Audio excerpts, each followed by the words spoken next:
All right, y'all, even when you're eating, and I'm doing air quotes, healthy, your body can kind of send signals that maybe something isn't working. We've got Rebecca here to highlight 3 signs that show your current diet may actually not be working for you. Right, All yes. right, girl.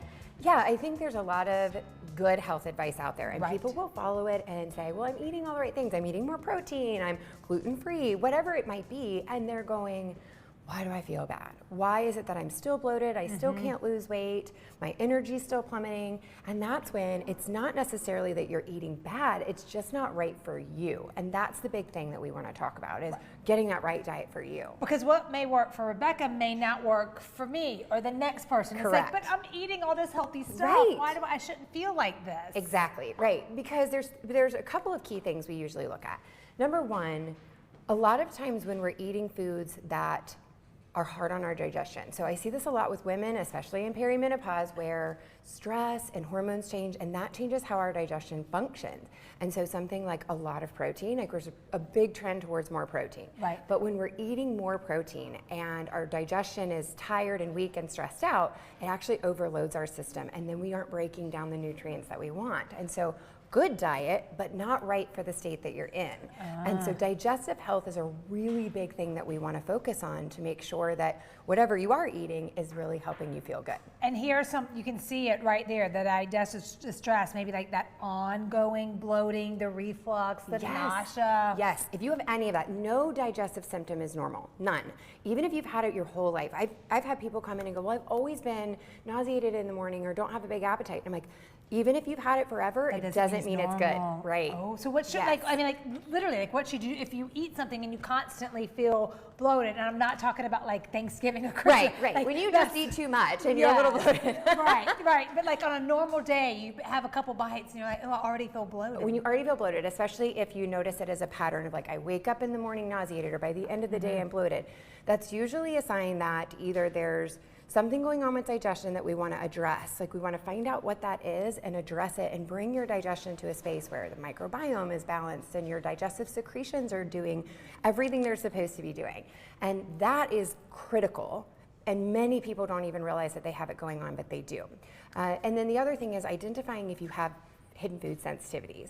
And that's something people go, I don't have any food allergies, because we think of something like peanut allergies or celiac disease, but you can react to spinach or eggs and not even have any idea that that's going on. Right. I wish I would react to like chips. Right. Right. I mean, like Can I be intolerant to the bad stuff? Yes, do that. But the other one, the blood sugar fatigue. Okay. Yes. This is that we always say around 3 o'clock. Oh, I'm so tired. Right. Yes, maybe you've been working all day, but there's probably some other signs. Yes. So even when we're eating well, sometimes we're not eating the right combination of foods. And so what happens is our blood sugar will go up and down and up and down. And when you couple that with things like stress or hormones, we sometimes need to time our meals and our food differently so that we don't have that afternoon plummet of energy, and then we are reaching for the caffeine. And the more we do that, the more we find ourselves throwing ourselves into a bad cycle. It's tough to get out of. So good foods, right? Coffee isn't necessarily bad, but if we're drinking too much or eating too much carbs at the wrong time, that can all impact it. Because we don't have to rely on coffee to get us through the afternoon. Like, you know, okay, the other one, the inflammation and weight resistance. You've tried everything and you're like, nothing's working. So gut health, hormones, food sensitivities, that all weighs in. And sometimes what we don't even realize is good foods can be inflammatory. So gluten and dairy are just a couple of examples. Processed meats. You can buy good sources of those. The sourdough that you just got to eat is so great, right? Yeah. But if we're eating a lot of foods that can be more inflammatory and not getting enough vegetables and things like that, our body's not able to clear out that inflammation and detoxify. So it's about getting the right balance and the right foods for you. And the best part is, y'all, I know it seems hard to kind of make these big changes. That's why Rebecca's like, we're going to do things, kind of gradually. And once you get that gut repaired, you don't want some of the stuff that you used to want. Right, exactly. Or crave. Exactly. That's really, the gut health piece is so important, and it ends up being, quite literally at the core, no pun intended, but like quite literally at the core of so many health disturbances that we face. So many symptoms we're told are normal, so many things we've had our whole life, or stuff that pops up where it's the adult eczema that hits or the adult ADD, they're like, what, am I really ADD? Which maybe yes, or is it that my hormones and my stress are changing, I'm not absorbing the nutrients that I need to, or weight resistance, right?